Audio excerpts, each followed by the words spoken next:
Hello दोस्तों, नमस्ते, प्रणाम। हमारे यूट्यूब चैनल में आपका स्वागत है। एक हम लोग विवाह गीत सुनाने जा रहे हैं। गाना कैसा लगेगा? लाइक करिएगा, सब्सक्राइब करिएगा, कमेंट में जरूर बताइए गाना कैसा लगा। पुरैनी पाते के सुतली गौरा दे, सपना देखेलिया जगू, सपना देखेलिया जगू, टोलवा महलवा के सब मोरे गोतीनी, सपना के करना विचार, टोलवा महलवा के सब मोरे गोतीनी, सपना के करना विचार।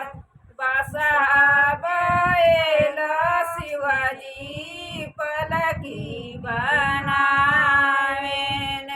भूत पीछा सबरियत, भूत पीछा सबरियत। बसा बैल शिवाजी पलकी बनावेन, भूत पीछा सबरियत, भूत पीछा सबरियत। परीक्षा ना चलेली सासू से सरहज, सरफ छोड़ेला फुफुकार, सरफ छोड़ेला फुफुकार। आगे फेंकली थाली हो, सरफ छोड़ेला फुफुकार। आगे फेंकली थाली हो, पीछे फेंकली लोड़ा, गौरा लियले हटेली पछाड़, गौरा लियले हटेली पछाड़।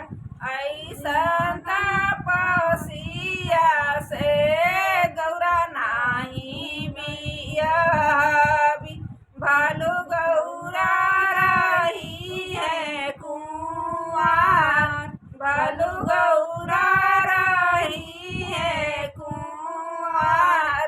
कलशा के लोथे भइल, बोलेली गौरा देई, सुनी शिवा बचन हमार। कलशा के लोथे भइल, बोलेली गौरा देई, सुनी शिवा बचन हमार।